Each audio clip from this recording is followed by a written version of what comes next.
Odisseia, de Homero, 12ª edição. A Odisseia, adaptação de Diana Stewart, tradução de Gilberto Domingos do Nascimento. Capítulo 1. Odisseu desembarca em Feácia. Os troianos lutaram bravamente por 10 anos para salvar dos gregos a cidade de Troia. Porém, a deusa Atena deu aos gregos sabedoria e astúcia. Construí um cavalo gigante de madeira, disse a eles. Escondei vossos soldados dentro do cavalo e levai-o aos troianos como presente, uma oferta de paz. E então, quando eles abrirem os portões para levar o cavalo para dentro das muralhas da cidade, os soldados poderão sair e capturar Troia. O truque deu certo. Troia rendeu-se ao inimigo e os gregos divertiram-se saqueando a cidade. Eles carregaram seus navios com todos os tesouros de Troia para levar de volta para a Grécia. Estavam tão felizes com as riquezas que encontraram que cometeram um grave erro. Esqueceram-se de agradecer aos deuses pela vitória. Os deuses ficaram furiosos. Depois de toda a ajuda, os grandes heróis da Grécia esqueceram-se deles. Eles juraram punir os vitoriosos por seus crimes. Seu regresso para casa seria então feito de sofrimento e aflição. Um dos maiores destes heróis gregos era o rei Odisseu, governante da ilha de Ítaca. Ele era o favorito de Atena, por sua sabedoria e astúcia, e a deusa ficou bastante magoada. Então, terminou sua amizade com ele e deixou que enfrentasse sozinho os perigos que o aguardavam. Porém, o destino de Odisseu não era morrer. Depois de muitas desventuras, ele foi finalmente parar na ilha governada por Calipso, uma bela ninfa jovem. Ao ver Odisseu pela primeira vez, Calipso apaixonou-se por ele e aprisionou-o em sua ilha. Ela serviu-lhe ambrosia, o alimento dos deuses, e à noite levou-o consigo para a sua caverna. Mas durante todo o dia, ele ficou sentado na praia, olhando para o mar, chorando de saudades de sua terra natal. Ao todo, passaram-se 9 anos depois do fim da guerra de Troia. Do alto do Monte Olimpo, os deuses observavam Odisseu. Atena percebeu as lágrimas em seus olhos e o sofrimento em seu rosto. Finalmente, ela o perdoou. Chegou a hora de conceder-lhe a liberdade. Ela foi até seu pai, Zeus, chefe de todos os deuses. "Ó, meu grande pai Zeus", disse Atena, "eu preciso de tua ajuda. Chegou a hora de libertar Odisseu." "Eu gostaria muito de ajudar-te, minha filha", respondeu Zeus. No passado, Odisseu foi muito generoso para com os deuses. Ele é o mais esperto de todos os humanos. Mas Poseidon, senhor e rei dos mares, não o perdoou por seus crimes. Poseidon está ausente do Olimpo em viagem. Com tua ajuda, poderemos libertar Odisseu antes que ele regresse. O grande deus dos mares não ousará reclamar se tu e os outros deuses vos juntardes para ajudar Odisseu. "Muito bem, minha filha. Que queres que eu faça?" perguntou Zeus. "Manda Hermes entregar uma mensagem a Calipso. Dize-lhe que é teu desejo que Odisseu seja libertado. Ela deve obedecer-te." Então, Zeus chamou seu mensageiro Hermes e fez com que ele colocasse seus sapatos com asas douradas. Com esses sapatos, ele podia viajar sobre a água e sobre a terra tão rápido quanto o vento. Hermes, então, desceu do Monte Olimpo até a ilha de Calipso para entregar a mensagem à ninfa. "Ó Hermes, eu amo Odisseu." Calipso chorou ao ouvir a mensagem. "Eu quero que ele seja meu marido. Pedirei aos deuses para que o façam imortal e ele poderá viver aqui, comigo para sempre." "Tu o mantiveste prisioneiro aqui por 7 anos, Calipso", disse Hermes asperamente. "Ele não te ama." Vê como as lágrimas correm de seus olhos. Sua esposa, Penélope, tem esperado por muitos anos pelo seu regresso, desde que ele partiu para a guerra. E tem um filho já adulto que não o vê desde que era um menino. Precisam dele em Ítaca. Zeus ordena que tu o mandes de volta para casa.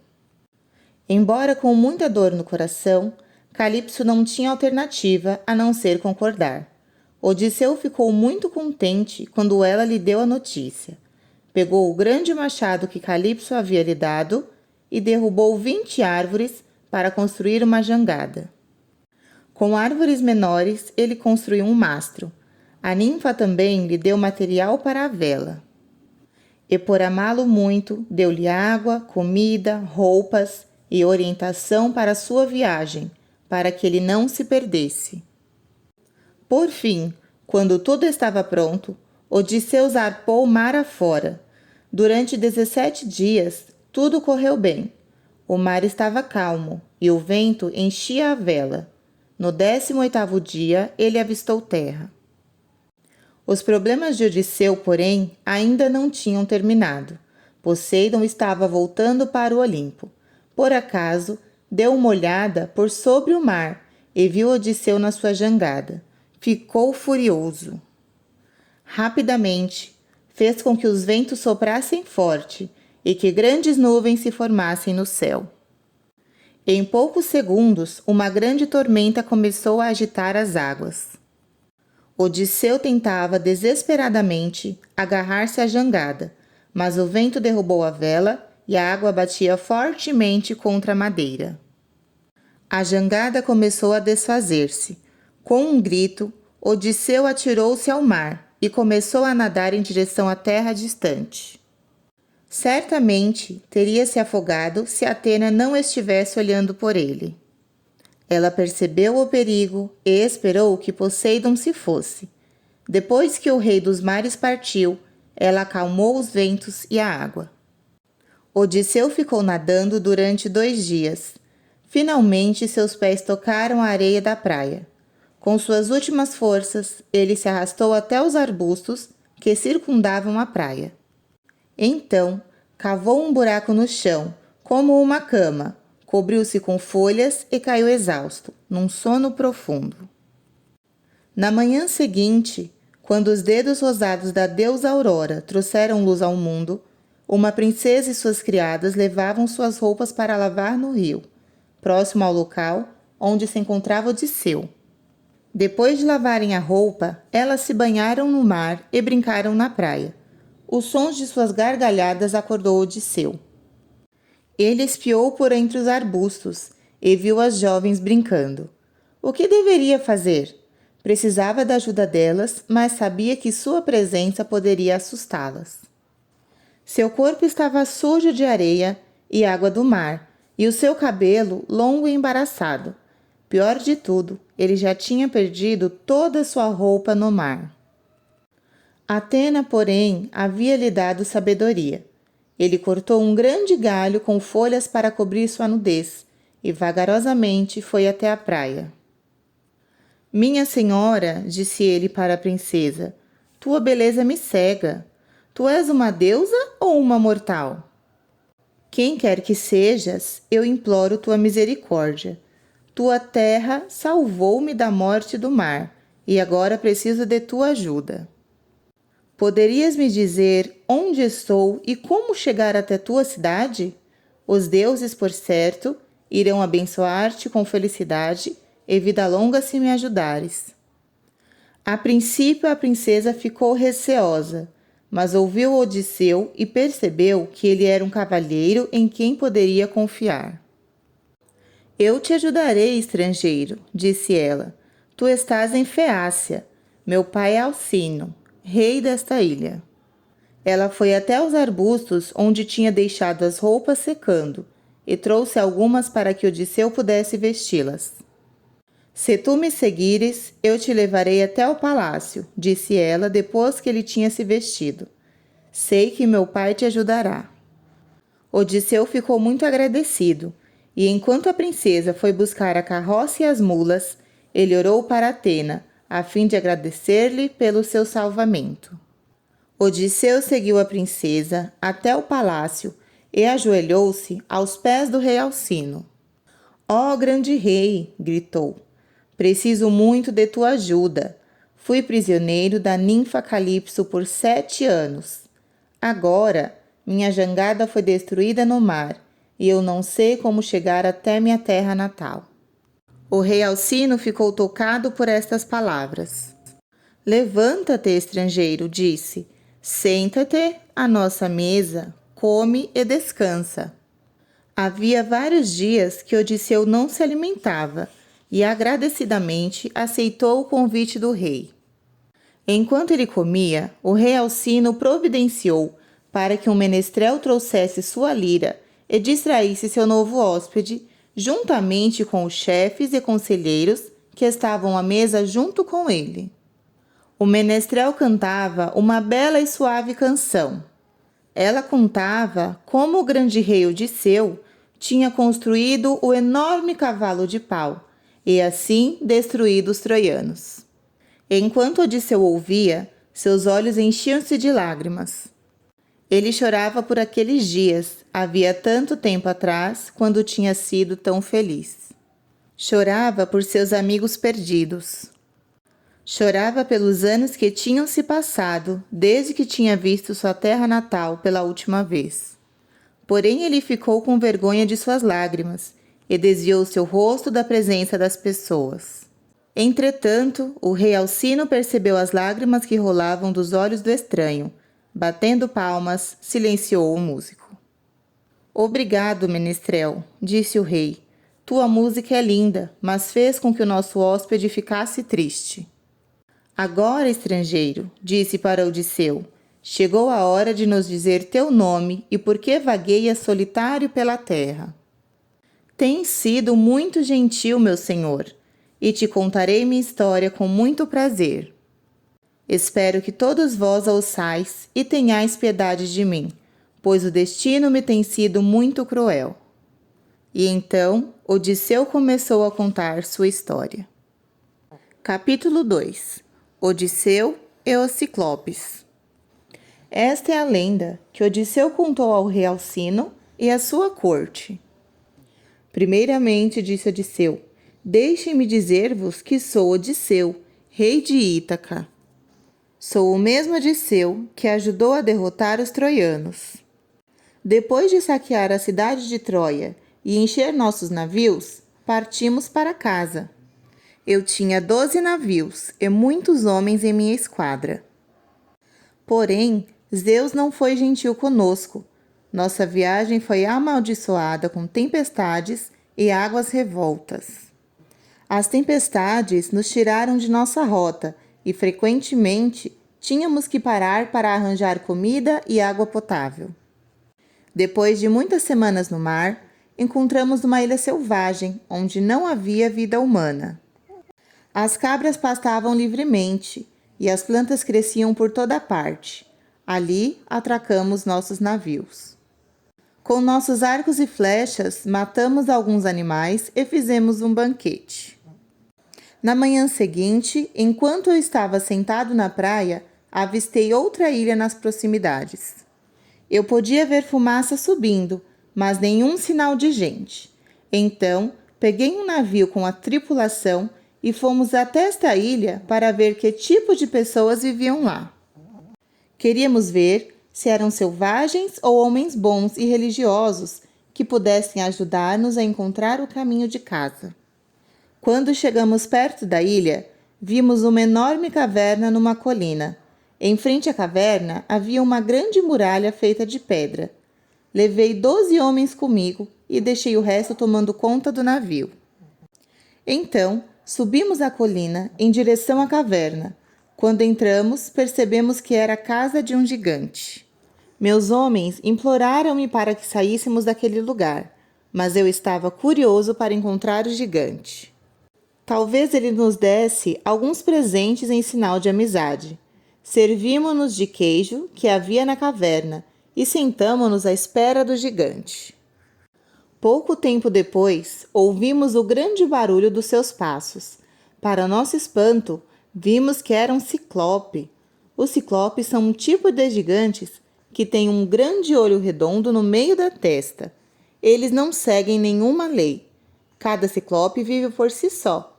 Ele não se importa nem um pouco com seus vizinhos. A visão desse monstro aterrorizou-nos de tal maneira que fomos nos esconder no fundo da caverna. De lá, ficamos observando-o trazer seu rebanho de ovelhas para dentro de casa. Quando todas as ovelhas estavam dentro da caverna, ele pegou uma pedra gigantesca e fechou a entrada. Meu coração parou. Seriam necessários pelo menos 50 homens como nós para mover aquela rocha. Ele ordenhou todas as ovelhas, uma por uma. A seguir, fez uma fogueira e foi aí que nos viu, amontoados no fundo da caverna. Quem sois vós? Rosnou. Viestes para roubar-me? Bravamente eu me adiantei. Senhor, eu disse, estamos voltando da guerra e perdemos o caminho de casa. Viemos na esperança de que pudesses ajudar-nos. Zeus te abençoará. Zeus? Ele berrou. Não quero saber dos deuses. E por que deveria, se nós, os ciclopes, somos maiores e mais fortes do que eles? Dizendo isso, ele abaixou-se e agarrou 2 dos meus homens. Com um simples movimento de sua mão, ele esmagou suas cabeças na parede. Seus miolos espirraram pelo chão, e o sangue formou uma lama na caverna. Como um animal, ele rasgou seus corpos e enfiou as partes em sua boca. Não sobrou nada, nem mesmo um pedacinho de carne ou de osso. Então, pegou um balde com leite fresco e bebeu, para que a carne descesse melhor. Sem mais nenhuma palavra, ele estirou-se entre as ovelhas e adormeceu. Fiquei furioso. Meu desejo era pegar minha espada afiada e enterrá-la em seu peito. Mas eu não era tolo. Se eu o matasse, ainda estaríamos prisioneiros, atrás daquela rocha gigantesca. Todos nós juntos não conseguiríamos retirá-la da entrada. Eu tinha que esperar e encontrar um plano para salvar-nos. Na manhã seguinte, o ciclope matou mais 2 dos meus homens para o desjejum. Depois de comer, ele afastou a pedra da entrada e levou suas ovelhas para pastar, recolocando a rocha atrás de si. Encurralados na caverna, não tínhamos tempo de chorar pela morte dos nossos amigos. Eu tinha que encontrar um plano que pudesse salvar-nos. De um lado da caverna havia o tronco de uma oliveira. O ciclope deveria estar pensando em usá-lo como um cajado. Com minha espada, cortei os galhos e afiei uma de suas extremidades, deixando-a pontiaguda. Eu e meus homens escondemos o tronco sob o esterco que cobria o chão da caverna e esperamos a noite chegar. Finalmente o ciclope voltou. Matou mais 2 de meus homens, agora para o jantar. Esta era a chance que eu estava esperando. Felizmente, tinha trazido comigo um saco de pele de cabra, cheio de um vinho delicioso. Enchi uma taça e ofereci ao gigante. Com um grunhido, ele pegou-a e bebeu. Depois arrotou satisfeito. Quero mais, ordenou. Enchi outra taça e passei para ele, e mais uma vez a esvaziou. Diga-me, perguntou ele, qual é teu nome? Meu nome é Ninguém, respondi. Bem, Ninguém, dê-me mais um pouco de teu vinho e eu te darei um presente. Novamente eu enchi a taça. Qual é o presente? Perguntei. Porque me deste este vinho delicioso, eu o comerei por último. Este é o teu presente, Ninguém. Ele começou a rir da sua própria piada, mas então o vinho tinha-o deixado bêbado. Com um grunhido, ele rolou no chão e adormeceu profundamente. Rapidamente, eu e meus homens descobrimos o tronco pontiagudo que tínhamos escondido. Coloquei a parte pontuda dentro do resto de carvão incandescente até que a madeira verde quase pegasse fogo. Silenciosamente, carregamos a estaca até onde o ciclope estava dormindo. Com um forte empurrão, Enfiamos a ponta ardente dentro de seu olho e giramos até que ela penetrasse profundamente. O som era igual ao de um metal em brasa dentro de um balde cheio de água. O sangue começou a ferver na madeira incandescente. Com o calor, o globo ocular estourou, soltando uma fumaça macabra. O Ciclope soltou um grito aterrador que ecoou por toda a caverna. Rapidamente, nos escondemos no fundo da caverna, enquanto ele se levantava e puxava a estaca do olho cego. O sangue jorrava e o gigante rugia e gritava de dor. Fora da caverna, ouvíamos o som de vozes. Seus gritos tinham acordado os ciclopes das cavernas vizinhas. O que está acontecendo? Eles gritaram. Alguém tentando roubar-te ou matar-te? Ninguém, o Ciclope gritou. Ninguém está tentando matar-me. Bem, se não é ninguém, vamos voltar a dormir. Deves estar doente, e isso é problema teu. Reza para os deuses, eles gargalharam. O Ciclope ficou gemendo e rugindo de dor pelo resto da noite. Quando amanheceu, ele afastou a rocha da entrada da caverna para deixar seu rebanho ir pastar.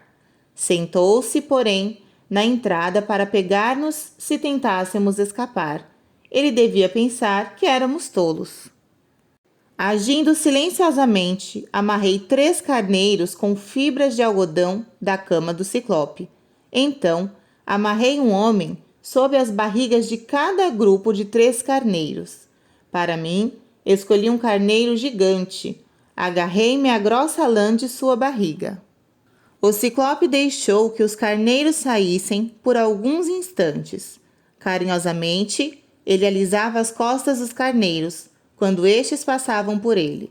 Mas o idiota não pensou em passar a mão em suas barrigas. Meu carneiro foi o último a deixar a caverna. O Ciclope segurou-o na boca da caverna por um momento. Meu carneirinho, por que estás andando tão devagar atrás dos outros?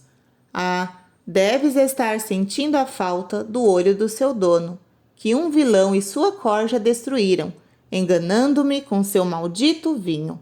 Oh, se pelo menos pudesses falar, poderias dizer-me onde aquele maldito ninguém está escondido.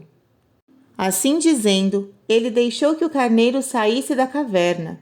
Rapidamente desci da barriga do carneiro e desamarrei meus homens, libertando-os do gigante cruel. Sem olhar para trás, levamos o rebanho colina abaixo, onde o resto dos homens e o navio estavam esperando. Eu queria chorar por meus amigos perdidos, que tinham sido comidos pelo Ciclope, porém não havia tempo. Colocamos o rebanho em nosso navio e partimos. Porém, eu ainda estava meio zangado, e antes de estarmos bem longe, gritei para o Ciclope gigante. Ciclope! Gritei. Eu me vinguei de ti. Mereces ficar cego por comer teus hóspedes. Com um rugido, o gigante pegou uma enorme rocha e atirou-a no mar. Ela provocou tamanha onda que quase fomos arrastados de volta para a praia. Fica quieto, meus homens imploravam-me. O que poderemos ganhar fazendo com que ele fique ainda mais zangado? Mas eu não dei ouvidos ao seu sábio conselho. Ciclope! Gritei novamente. Se alguém te perguntar como perdeste teu olho, dize que foi Odisseu, rei de Ítaca. Odisseu, ele gemeu, eu deveria saber. Um profeta me avisou que tu irias cegar-me, porém eu estava esperando por um homem alto, forte e esbelto, cheio de poderes. Como poderia saber que o grande Odisseu era um homenzinho raquítico assim? Vou te mandar para o inferno, Odisseu. Sou o filho de Poseidon. Ele me atenderá. Ó meu pai Poseidon, o Ciclope rezava. Descarrega toda a tua ira sobre este homem, Odisseu. Amaldiçoa-o, de maneira que toda a sua tripulação morra afogada, e ele jamais consiga voltar para sua casa em Ítaca. O Ciclope continuava rezando, enquanto nós rumávamos para a ilha onde o resto da esquadra nos esperava. Nossos amigos ficaram felicíssimos ao ver-nos de volta, sãos e salvos, mas choraram pelos homens que tinham morrido. Dividimos o rebanho. Fiquei com um carneiro gigante para oferecê-lo como sacrifício a Zeus. Porém, ele não me ouvia. Estava muito ocupado planejando a destruição dos meus homens e da minha esquadra. Capítulo 3. Odisseu e Circe. Continuamos navegando por muitos dias. A próxima ilha que vimos era a casa de Éolo, rei dos ventos. Aquela era uma ilha muito simpática. Éolo e sua família receberam-nos, alimentaram-nos e deram-nos um lugar para dormir. Permanecemos lá por um mês, descansando e recobrando nossas forças, depois de nossa árdua aventura. Chegou, porém, a hora de prosseguirmos nossa jornada. Antes de partirmos, Éolo deu-me um presente. Era uma sacola feita da pele de um boi. Ele encheu com os ventos e a amarrou fortemente para que nada pudesse escapar, a menos que precisássemos soprar nossas velas. Continuamos navegando por mais 9 dias. No 10º dia, a tolice de meus homens provocou um desastre. Desde que deixamos Éolo, eu mesmo pilotava o navio. Recusei-me a dormir. Nesse 10º dia, a ilha de Ítaca já estava à vista. Finalmente, pensei que pudesse passar o controle do navio para os meus homens e descansar. Mas nem bem adormeci, e meus homens começaram a amotinar-se contra mim. Eles viram Éolo dar-me a sacola de couro e pensaram que ela estivesse cheia de ouro e prata. Odisseu quer ficar com um tesouro só para si, disseram. Ele traz presentes valiosos para casa, enquanto nós, que nos empenhamos tanto quanto ele, ficamos de mãos vazias. Vinde, vamos abrir a sacola e dividir o ouro entre nós. Ao abrirem a sacola, todo o vento escapou. Sua força provocou uma terrível tempestade e o navio ficou à deriva, à mercê das ondas. Mais uma vez fomos arrastados mar adentro, para longe da minha querida Ítaca. Oh, como meus homens se arrependeram e imploraram meu perdão. Meu coração estava tão magoado que eu chorava e gemia por minha terra natal perdida. Mas chorar não adiantava nada. Tínhamos que continuar. Mais e mais tempestades e aventuras cruéis apareceram para nós. Finalmente, só restou meu navio, os outros se perderam no mar. Eu tinha quase perdido as esperanças de encontrar terra novamente, quando ao longe apareceu uma ilha. Desembarcamos e encontramos comida e água potável, mas ainda não tínhamos a mínima ideia de que direção tomar para chegar até Ítaca. Deixando meus homens na praia, parti para explorar a ilha. Peguei minha lança e minha espada e comecei a escalar a encosta rochosa.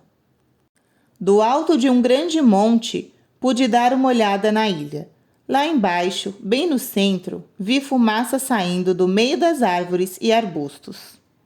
A princípio pensei em descer até lá, mas não queria enfrentar um possível perigo sozinho. De volta ao navio, dividi meus homens em 2 grupos de 22 pessoas cada. Fiz com que um dos homens fosse capitão de um grupo e me encarreguei do outro. Enquanto ficamos tomando conta do navio, o outro grupo partiu para explorar a ilha. Logo eles chegaram ao palácio de Circe, uma feiticeira poderosa. Em volta do castelo, leões da montanha e lobos amestrados ficavam rondando o tempo todo. Meus homens não sabiam então que eles eram vítimas da magia negra de Circe. Os homens ficaram com medo dos animais e correram em direção à porta do castelo para se protegerem. Vindo de dentro, eles podiam ouvir o som da voz de uma mulher que cantava enquanto trabalhava em seu tear. Quando a chamaram, ela apareceu na porta e convidou-os para entrar. Todos, menos o capitão do grupo, entraram alegremente. Ele não confiava no belo rosto e na doce voz de Circe. Enquanto ele esperava do lado de fora, a amável feiticeira fez com que os homens se sentassem à sua mesa. Aqui, disse ela, providenciei comida e vinho para todos vós. Bebei, comei, descansai e esquecei todas as vossas preocupações. Mas Circe colocara uma droga poderosa na comida. Logo que os homens comeram e beberam, caíram no seu encanto e perderam toda a lembrança da sua terra natal. Quando todos os meus amigos estavam drogados, a feiticeira tocou-os com sua varinha mágica. Num instante, eles foram transformados em porcos. E não apenas pareciam porcos, com focinhos e pelos, mas também gruinham como porcos. Então, Circe retirou-os do castelo e colocou-os nos chiqueiros. Ela os deixou lá naquela lama imunda. As lágrimas corriam dos olhos deles, enquanto permaneciam indefesos, nos chiqueiros, pois suas formas tinham mudado, mas não suas mentes. O capitão ficou esperando seus homens por várias horas, mas eles não apareciam. Por fim, perdeu as esperanças e regressou para a praia. Todos nós começamos a chorar quando ele terminou de contar sua triste história. Fica aqui com o resto dos homens, ordenei. Vais morrer do mesmo jeito que os outros. Ele gritou e atirou-se a meus pés. É meu dever ir e descobrir o que aconteceu com os meus homens, respondi.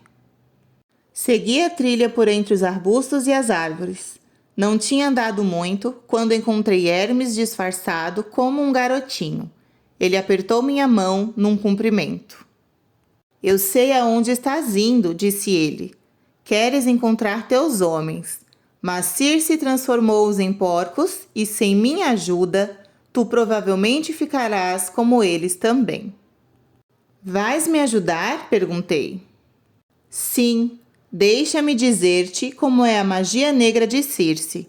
Ela coloca veneno na comida e no vinho que prepara. Isto lhe permite lançar seu encanto com sua varinha mágica. Primeiro, vou te dar a poção da bondade. Toma-a agora. Isto anulará o efeito do veneno. Então, quando ela te tocar com sua varinha mágica, tira tua espada e finge que queres matá-la. A princípio, ela ficará com medo, mas depois seu coração amolecerá e ela pedirá que seja seu amigo. Então, faze com que ela jure que não fará nada para te magoar, de modo algum. Ouvi tudo o que Hermes me contou com muita atenção e tomei a poção que ele havia me dado. Então, parti à procura do castelo de Circe. Tudo estava como os meus amigos haviam encontrado da primeira vez. Circe estava sentada, cantando no seu tear, e quando eu a chamei, ela convidou-me para entrar e comer com ela. Cuidadosamente, serviu a comida, misturada com veneno, e me observava enquanto eu comia. Então, ela pegou sua varinha mágica e tocou-me. Rapidamente, tirei minha espada e ameacei-a, mas ela escapou sob minha lâmina e atirou-se a meus pés. Tu deves ser Odisseu, gritou. Disseram-me que nenhuma mágica poderia afetar-te e que passarias por minha ilha quando estivesses voltando da guerra. Vamos, senta-te comigo, vamos conversar e aprender a confiar um no outro. Lembrei-me das palavras de Hermes e antes de sentar-me com ela, fiz com que jurasse que não me faria nenhum mal. Mais tarde, voltamos ao salão de jantar. Havia uma banheira colocada em frente à lareira para mim. Depois que me banhei, ela me deu belas vestes. Suas criadas puseram a mesa com toda espécie de deliciosas comidas para nós. Mas ao sentar-me à mesa, eu não podia comer. E como poderia, se meus amigos ainda estavam lá fora, nos chiqueiros? Qual é o problema, Odisseu? Perguntou ela. Pareces tão infeliz e também não estás comendo. Não me peças para ficar feliz quando meus amigos ainda estão sob o teu encanto, respondi tristemente.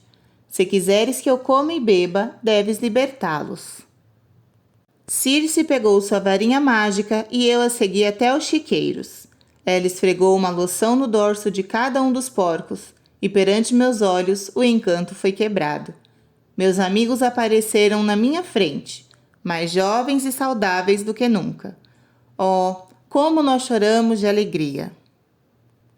Ainda assim, sentíamos falta de nossos amigos que ficaram no navio. Então, voltei até o navio e fui recebido pelos homens que correram em minha direção e juntaram-se ao meu redor, pesarosos. Odisseu, gritavam, conta-nos sobre os nossos amigos. Eu falei calmamente dizendo, vamos proteger nosso navio e então poderei seguir-me até o castelo mágico de Circe. Lá encontrareis vossos amigos, bebendo e comendo animadamente. Ao ouvirem isso, os homens se alegraram e seguiram-me até o castelo de Circe, onde cumprimentaram seus amigos perdidos com lágrimas de alegria. Até mesmo o coração de Circe ficou tocado pela nossa reunião. Daí por diante, ela foi muito amável comigo e com meus homens. Convidou-nos para ficar com ela e desfrutar dos confortos do seu palácio encantado. Ficamos nessa vida durante todo um ano, até que chegou a hora de continuarmos nossa jornada de volta para Ítaca. Capítulo 4. A aventura dos homens de Odisseu. Depois de passado um ano, Circe percebeu que nós estávamos determinados a deixar sua bela ilha. Não vou prender-lhe contra tua vontade, disse ela, mas vem comigo, Odisseu, e eu te direi os problemas que terás que enfrentar. Tuas viagens não serão fáceis, disse ela. Muitos perigos esperam por ti, mas se seguires meus conselhos, ainda poderás retornar a Ítaca. O primeiro perigo que vais encontrar vem das sereias. Elas ficam sentadas no alto das rochas, cantando. Sua canção é tão linda que produz o encanto em todos os marinheiros que a ouvem. É assim que elas atraem os homens para a morte. Elas ficam lá em cima, cantando, cercadas pelos ossos e a carne apodrecida dos pobres marinheiros. Para escapar das sereias, deverás arranjar um pouco de cera. Faze com que teus homens tampem os ouvidos com essa cera, para que não possam ouvir esse som maligno. Se quiseres ouvi-lo, pede para que seus homens o amarrem ao mastro de sua embarcação. Certifica-te de que as cordas estejam bem apertadas. Se tu lhes implorares para deixar-te sair, eles deverão amarrar-te com mais cordas ainda. Dize a teus homens que eles deverão passar pelas rochas das sereias o mais rápido possível. Então estareis salvos. Uma vez que passardes pelas sereias, encontrareis um lugar onde podereis tomar um dos dois caminhos. A escolha é tua. Um dos caminhos é uma passagem estreita por entre penhascos pontiagudos. Lá, as ondas batem de tal maneira nas rochas que nenhum navio consegue atravessar ileso. O segundo caminho te levará por entre duas rochas. Numa das rochas mora Sila. Ela é um monstro terrível e late como um cachorro. Sua casa é uma caverna no alto da rocha. Ela tem 12 pernas que ficam balançando no ar e 6 cabeças no fim de 6 longos pescoços. Cada cabeça tem 3 fileiras de dentes afiadíssimos. Sila odeia todos os homens e quando você passar por ela, ela agarrará 6 dos seus camaradas com cada uma de suas cabeças. Nós não podemos combatê-la? Perguntei. Oh, Odisseu, gritou Circe, tu és muito corajoso, mas às vezes és muito tolo também. Ninguém pode matar Sila. Se parares para combatê-la, ela tomará mais 6 de seus amigos. Tu não serás um covarde se passares por ela o mais rápido possível. Não é possível navegar ao redor dela? Perguntei. Não. Na rocha do outro lado mora Caríbide. Sua boca é um buraco largo e profundo. Quando ela chupa a água para dentro, provoca um enorme redemoinho. Nenhum navio pode escapar dele. Então, 3 vezes ao dia, ela cospe a água de volta para os céus. Se fores apanhado, tanto no redemoinho como na água cuspida, ninguém poderá salvar-te. A melhor escolha é ficar próximo à rocha de Sila. É melhor perder 6 homens do que todo o navio. Uma vez que estiveres a salvo desses 2 perigos, chegarás à ilha do Deus Sol. Ali, Ele mantém 7 manadas de 50 bois e 7 rebanhos de 50 carneiros. O Deus Sol ama seus animais. Tu e teus homens não devereis tocá-los. Devereis apenas pensar em chegar em casa e lembrar que nada é mais importante. Se fizerdes isso, ainda encontrareis outros perigos, mas chegareis em casa sãos e salvos. Mas se tu ou teus homens tentardes matar os animais do Deus Sol, eu te prometo que teu navio e teus homens serão destruídos. Mesmo tu não verás Ítaca por um longo tempo. Circe terminou de falar, e a aurora mais uma vez tocou o céu com sua luz. Para nós, tinha chegado a hora de deixar aquela ilha encantada, enquanto nos afastávamos da casa de Circe. Contei a meus homens sobre as sereias e o que tínhamos que fazer para escapar. Mandei que parte dos homens remasse sempre em frente, e então navegamos em alta velocidade. Peguei um punhado de cera de abelhas e coloquei-o entre os dedos. Cada homem colocava um pouco em seus ouvidos. Então, meus homens amarraram-me ao mastro com fortes cordas. Finalmente chegamos perto das rochas das sereias. Oh, eu ouvi um canto incrivelmente doce em meus ouvidos. Minha vontade era parar ali e ficar ouvindo a canção. Chega-te a nós, grande Odisseu. As sereias cantavam. Nós conhecemos todos os segredos da terra. Podemos torná-lo sábio e dar-lhe muito prazer. Gritei para que meus homens me soltassem, mas eles apertaram as cordas ainda mais. Eles não me soltaram até que estivéssemos bem longe das sereias e de todo o perigo. Não se passou muito tempo, e então avistamos as 2 grandes rochas, a de Sila e a de Caríbide. Eu não tinha falado aos meus homens sobre o perigo que nos aguardava ali. Se eles soubessem, poderiam abandonar os remos para se esconderem no porão. Nossa única chance de escapar seria se eles remassem o mais rápido possível.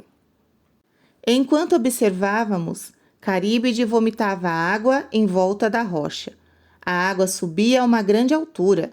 Então, ela chupava toda a água de volta com sua enorme boca. Meus homens tremiam de medo, mas eu ordenei que seguissem em frente. Ficai perto das rochas e longe do redemoinho, eu gritava. Por estarem olhando para o torvelinho da boca de Caríbide, não perceberam a terrível visão das 6 cabeças de Sila saindo da caverna sobre eles.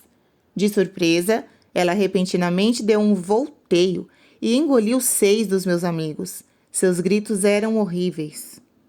Odisseu, gritaram eles, e meu nome foi a última palavra que pronunciaram. Sila comeu-os ali mesmo, na entrada da sua caverna. Nunca mais quero ter tal visão. Nossos corações doíam por nossos amigos mortos, mas continuamos remando rapidamente para escapar do perigo.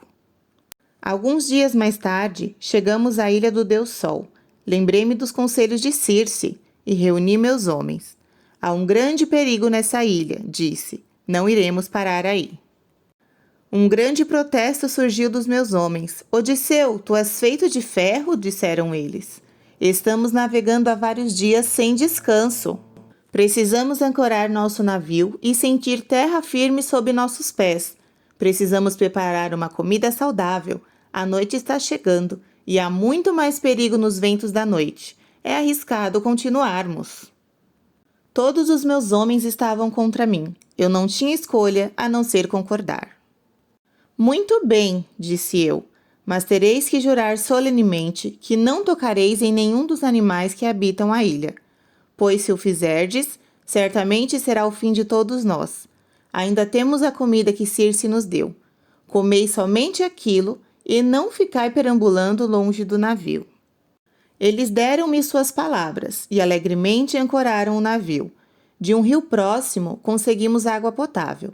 Fizemos uma fogueira na praia. E eles cumpriram a palavra, comendo apenas a comida do nosso próprio suprimento. Depois da refeição, choramos pelos nossos amigos mortos que foram comidos por Sila, e então adormecemos. Um pouco antes de a aurora trazer sua luz ao mundo, Zeus reuniu todas as nuvens. Começou a formar uma grande tempestade, e logo o céu estava todo encoberto. Colocamos nosso navio no lugar seguro, e uma vez mais avisei meus homens. Devemos ficar aqui, esperando a tempestade passar, mas ainda sobrou muita comida. Não toqueis nos animais da ilha, ou morreremos todos. Mais uma vez, eles juraram e nós esperamos que a tormenta passasse. Os ventos sopraram forte durante um mês inteiro. Não havia esperança de sair da ilha. Enquanto ainda tínhamos comida, meus homens não reclamavam, mas finalmente a comida e o vinho acabaram. Os homens começaram a ficar famintos e impacientes. Um dia, eu os deixei procurando peixes e passarinhos para comer. Fui até um lugar isolado para orar aos deuses. Rezei a todos os deuses do Monte Olimpo, mas em vão eles não me ouviram. Ao contrário, fizeram com que eu adormecesse profundamente. Enquanto eu estava ausente, meus homens se rebelaram. O líder entre eles armou um plano. Meus amigos, disse ele, morreremos de fome se dermos ouvido a Odisseu. É melhor morrer afogados no mar rapidamente do que lentamente de fome na terra. Vamos pegar os melhores carneiros e os melhores bois para nossa comida. Então, quando chegarmos em casa, ergueremos um templo para o Deus Sol e pediremos seu perdão. Acordei de meu sono profundo e voltei ao navio. No ar podia-se sentir o doce cheiro de carne assando. Dei uma olhada nos carneiros e bois mortos e caí de joelhos amedrontado. Pai Zeus, gritei, tu fizeste isso para mim. Fizeste com que eu adormecesse para que não pudesse impedir meus homens de matar os animais do Deus Sol. Lá no alto no Monte Olimpo, o Deus Sol foi até Zeus. Quero vingar-me dos homens de Odisseu por matarem os carneiros e bois que eu amava, disse ele a Zeus. Se tu não os destruíres, tirarei minha luz do mundo e descerei até o inferno e deixarei que ela brilhe lá. Terás tua vingança, Zeus prometeu ao Deus Sol. Eu lhes trarei morte e destruição. Por 6 dias meus homens fizeram um grande banquete com os carneiros e bois roubados. Então Zeus acalmou a tempestade. No 7º dia, deixamos a ilha. Durante os primeiros instantes, o mar estava calmo, e então, quando não havia mais nada ao nosso redor, a não ser água, Zeus mandou as tempestades novamente, mais fortes e ameaçadoras do que nunca. O vento revirava-nos na água, as ondas batiam contra as laterais do navio, espirrando sobre um convés. Então, Zeus deu o golpe final. Ele lançou um raio que nos atingiu com uma força terrível. Meus homens foram atirados ao mar, lutavam em vão contra as águas agitadas e, finalmente, sucumbiram afogados, todos eles. Eu me agarrei ao mastro, mas sob mim o navio se partia. Como o mastro fora atirado nas águas furiosas e eu estava agarrado a ele, salvei-me de ter o mesmo destino dos meus homens. A tormenta tinha vindo do oeste, mas repentinamente o vento mudou e começou a soprar do sul. Isso significava que eu seria arrastado para as rochas de Sila e Caríbide. Durante toda a noite fui arrastado pelas enormes ondas. Quando amanheceu, vi a terrível cena do redemoinho de Caríbide. Pensei que realmente meu fim tinha chegado, mas antes que eu entrasse nas águas revoltas, uma onda soltou-me do mastro, atirando-me sobre a rocha. Ali, agarrei-me a uma figueira. Eu não podia encontrar apoio para descansar meus pés, e fiquei ali, dependurado, preso somente com a força dos meus braços. Minha única esperança era que Caríbide vomitasse, junto com a água, o mastro do meu navio. Minha fé foi até recompensada. Na vez seguinte que Caríbide cuspiu a água, o mastro foi atirado de volta ao mar. Mergulhei na água, nadei até o mastro e comecei a remar o mais que podia com meus braços. Eu estava salvo. Ainda fiquei no mar por 9 dias. Então, no 10º dia, os deuses trouxeram-me para a ilha de Calipso. E lá permaneci como prisioneiro durante 7 anos, até que os deuses, com sua misericórdia, me libertaram e eu vim parar aqui. E assim Odisseu terminou sua história. Capítulo 5. Odisseu retorna a Ítaca. A corte do grande palácio de Feácia estava assombrada com a história de Odisseu. Realmente passaste por maus bocados, disse o rei Alcino. Faremos todo o possível para que retornes a salvo para a tua terra. O rei ordenou que preparassem um navio com tripulação para Odisseu e então carregou-o com presentes valiosos. Quando tudo estava pronto, Odisseu agradeceu seu anfitrião. Adeus, ó grande rei Alcino, disse, que os deuses te protejam do mal e que tu e teu povo sejais muito felizes com vossas esposas e filhos. Depois de muitos dias no mar, finalmente os feácios desembarcaram-no em sua adorada Ítaca, e ao todo passaram-se 19 anos desde que ele tinha deixado seu lar e sua família. Ele ficou sozinho na costa, mas a deusa Atena, com sua sabedoria, tinha coberto toda a terra com uma névoa para que Odisseu não pudesse reconhecê-la. Antes que ele pudesse voltar a seu palácio, ela deveria avisá-lo dos perigos que o esperavam por lá. Com sua ajuda, ele ainda poderia viver muito e desfrutar do conforto de sua família. Então, ela apareceu para ele sob o disfarce de um menino pastor. Novamente, os olhos de Odisseu se encheram de lágrimas. Ele não sabia para onde os feácios tinham ido e temia que jamais pudesse encontrar seu lar. Bom dia, senhor, disse Atena. Olá, garoto, respondeu Odisseu. Tu podes me dizer que terra é esta? Sou um estrangeiro aqui. Por que, senhor? Respondeu Atena. Esta é a ilha de Ítaca. Ítaca!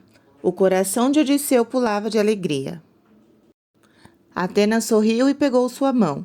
Num instante, sua forma mudou e ela estava distante dele, agora em sua própria forma, como a deusa que tinha sido sua amiga. Tu não me reconheces, Odisseu? Perguntou ela. Atena, é difícil para alguém reconhecer-te quando aparece sob tantas formas diferentes. É mesmo verdade que estou de volta a Ítaca? É verdade, Odisseu. E então ela levantou a névoa para que ele mesmo pudesse ver a terra. Ele ajoelhou-se e beijou o chão, cheio de alegria. Levanta-te, Odisseu, ordenou Atena. Preciso contar-te sobre os perigos que te esperam em teu palácio. Por mais de 3 anos, fidalgos e príncipes de Ítaca e de terras vizinhas têm morado em teu palácio. Eles acham que estás morto.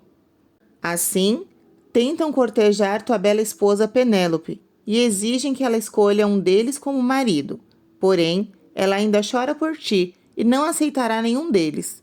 Contudo, esses pretendentes são homens poderosos e ela não ousa expulsá-los de teu palácio. Eles ficam lá em tua casa. Comem da tua comida e desperdiçam tua fortuna. Eles até mesmo planejaram matar teu filho Telêmaco. Esses nobres fidalgos e príncipes são uma corja cruel e gananciosa. Se eles soubessem que tu voltaste, tentariam matar-te também. Assim, deves voltar ao palácio em segredo e encontrar um modo de livrar tua casa desses inimigos. Diga-me o que fazer, ó sábia Atena. Tu me ajudaste no passado e eu seguirei tuas palavras. Então, vai primeiro à choupana do velho pastor. Espera lá até que eu te envie teu filho. Ele se tornou um belo jovem e juntos podereis planejar a morte desses pretendentes. Atena tocou Odisseu com sua vara de condão. Num instante, ele foi transformado num velho e enrugado vagabundo. Suas roupas tornaram-se esfarrapadas e seus ombros curvados. Agora, ele poderia andar pela ilha sem ser reconhecido. Odisseu deixou a deusa e, através de montanhas e florestas, foi até a choupana. Lá, o velho pastor recebeu-o, oferecendo-lhe comida e um lugar para descansar. Na manhã seguinte, quando Telêmaco chegou, Atena mais uma vez devolveu ao rei sua forma normal. Pai e filho ficaram muito emocionados com o encontro. Tu sabes dos pretendentes que querem casar com minha mãe? Telêmaco perguntou. Sim, exclamou Odisseu. Eles são nossos inimigos e farão tudo para roubar tua esposa e tua fortuna. Precisarás de todas as forças e inteligência para derrotá-los. Então, faça como eu disser, Telêmaco. Volta ao palácio. Mais tarde eu aparecerei, vestido como vagabundo maltrapilho. Exige que seja permitida a minha estadia e que eu possa pedir por comida. Eu mesmo preciso ver esses homens. Telêmaco obedeceu a seu pai, e quando Odisseu apareceu na porta do palácio, vestido como mendigo, seu filho convidou-o para entrar. A maioria dos pretendentes temia que aquele estrangeiro pudesse ser um deus disfarçado e dividiu sua comida com ele. Contudo, um dos pretendentes, o mais cruel e ganancioso de todos, amaldiçoou-o, atirando-lhe um banquinho para que ele fosse embora. Quando Penélope soube como o estrangeiro tinha sido tratado pelo seu convidado, ordenou que lhe trouxessem o mendigo. Estrangeiro, disse ela, enquanto Odisseu se ajoelhava a seus pés, tu deves ter passado por muitos lugares em tuas andanças. Dize-me, ouviste alguma notícia sobre o meu marido Odisseu? Sim, minha rainha, ouvi, respondeu ele. Ele não está morto, como muita gente pensa. Ele está vivo e não muito longe de Ítaca. Oh, se ao menos eu pudesse acreditar, lamentou a bela Penélope. Meus pretendentes estão me pressionando para escolher um marido rapidamente. Por 3 anos eu consegui evitá-los. Disse-lhes que estava tecendo uma manta fúnebre para o pai de Odisseu. Disse que não me casaria até que a mortalha estivesse pronta. Eu trabalhava o dia todo no meu tear, mas cada noite desfazia todo o tecido que tinha feito durante o dia. Corria tudo bem, até que fui descoberta por uma criada certa noite. Ela contou a um fidalgo, que era seu amante. Quando meus pretendentes descobriram que eu os estava enganando, exigiram que eu escolhesse meu novo marido. Receio que eu tenha que escolher logo, eles são homens poderosos. Tu deves esperar, rainha Penélope, disse-lhe Odisseu com firmeza. Eu te digo que Odisseu em breve estará aqui para livrar sua casa desses inimigos. Até lá, certamente os deuses te ajudarão. Naquela noite, Atena colocou um plano na cabeça de Penélope. No dia seguinte, a rainha foi até o quarto secreto, onde Odisseu guardava suas armas. Lá, pegou seu grande arco. Tinha sido presente de um amigo querido, e somente ele, Odisseu, tinha força suficiente para vergar o arco. Então, ela desceu até o grande salão com o arco e um cesto de flechas.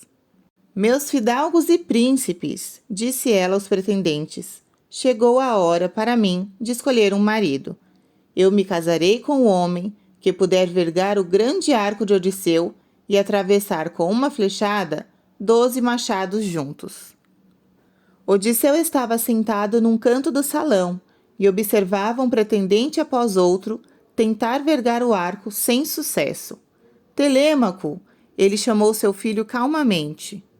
Diga para as mulheres irem para seus quartos e trancarem as portas. Então, coloque uma tranca nas grandes portas do fundo do salão. Depois, vá até meus aposentos e traga-me minha espada e meu escudo. Telêmaco apressou-se em obedecer o seu pai, e Odisseu colocou-se de pé. Nenhum de vocês é homem suficiente para tomar o lugar de Odisseu, gritou ele. Até mesmo um homem velho e fraco como eu pode vergar o grande arco. Ele tomou o arco de um zangado pretendente e facilmente o vergou. Então, pegou uma flecha e atravessou os 12 machados. A multidão observava assombrada. Eles não viram Odisseu pegar outra flecha e colocá-la no arco. Ele virou-se e atirou a flecha, atravessando o pescoço do pretendente que tinha sido cruel com ele. O que estás fazendo? Gritaram os outros. Vós roubastes esta casa por muito tempo, rugiu Odisseu. Agora chegou a hora de Odisseu se vingar e livrar seu lar de seus inimigos. Com um grito, ele tirou seus trapos e apareceu na sua forma normal, perante os trêmulos pretendentes. Eles souberam então que teriam que lutar por suas vidas ou morrer humilhadamente nas mãos de Odisseu. Houve uma batalha longa e sangrenta. Odisseu e Telêmaco lutavam bravamente lado a lado, protegidos pela grande Atena. No final, os corpos mortos de todos os pretendentes jaziam no mar de sangue. Quando tudo era silêncio no grande salão, as velhas e fiéis criadas da casa saíram de seus esconderijos. Elas queriam regozijar-se ao depararem com todos os pretendentes mortos. Porém, Odisseu impediu-as. Isso não é motivo para alegria, disse o rei asperamente. Não há nenhum prazer em matar o nosso próximo. Esses fidalgos e príncipes causaram a própria morte com sua perversidade e ganância. Ele chamou Telêmaco ao seu lado. Faz entrar os criados que traíram seu rei e sua rainha e desonraram minha casa. Os maus criados entraram chorando e lamentando-se, e Odisseu forçou as mulheres a removerem os corpos de seus amantes mortos e a limpar o sangue e a sujeira. Matem-nos, ele ordenou ao terminarem o trabalho. Não quero traidores em minha casa. Finalmente, tudo estava quieto no palácio, e os traços de morte tinham sido removidos do grande salão. A vingança de Odisseu foi completa. Finalmente ele poderia procurar por sua fiel Penélope. Oh, como eles choraram de alegria, quando mais uma vez ele a envolveu em seus braços. Ela abraçou-o fortemente contra o peito e não o largou durante a noite toda. E a sábia Atena olhou para os felizes amantes e sorriu. Livro da editora Melhoramentos.